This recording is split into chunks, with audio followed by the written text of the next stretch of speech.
pemakaian dosis yang besar untuk dextromethorphan ini sama seperti Pak Sita, PCP ya, seperti ketamid ya kan. Jadi bisa euforia, sangat senang yang berlebihan, kemudian nanti dia melihat hantu, padahal hantu itu tidak ada. Dia ada bisikan-bisikan, sama seperti gangguan. Jadi kan gangguan psikis jadinya ya kan. Nah, ada lagi orang yang mengkombinasi dengan alkohol. Nah, ini justru kalau dikombinasi dengan alkohol itu justru akan lebih berbahaya lagi, ya bisa menyebabkan nanti kematian. Harus hati-hati dalam penggunaan obat-obat yang bisa disalahgunakan. Jadi ada sejenis obat batuk ya, itu mengandung dextromethorphan di dalamnya. Nah, obat tersebut itu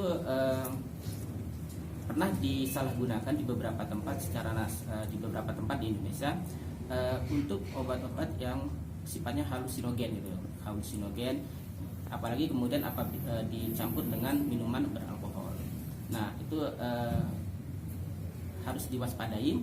Jadi untuk obat-obat yang mengandung dextromethorphan itu pembeliannya itu harus secara resmi dan ada aturan-aturannya, yaitu usia 18 tahun dan pembeliannya itu harus dalam jumlah yang wajar.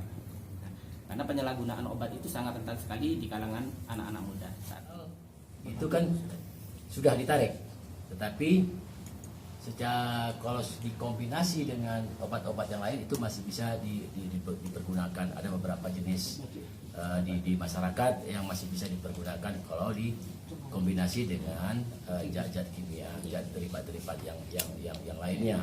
Nah, tentunya ini mungkin disarankan juga kepada kebetulan saya juga sebagai ketua ID juga di Kabupaten Cileunga.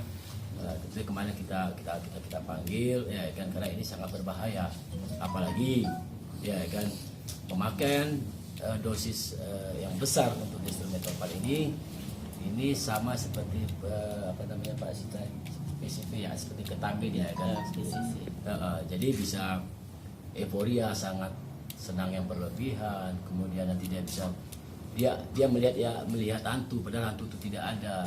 Dia ada bisikan-bisikan, sama seperti gangguan. Jadi kan gangguan psikis jadinya ya kan.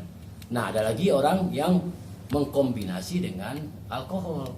Nah, ini justru kalau dikombinasi dengan alkohol itu justru akan lebih berbahaya lagi, ya bisa menyebabkan nanti kematian.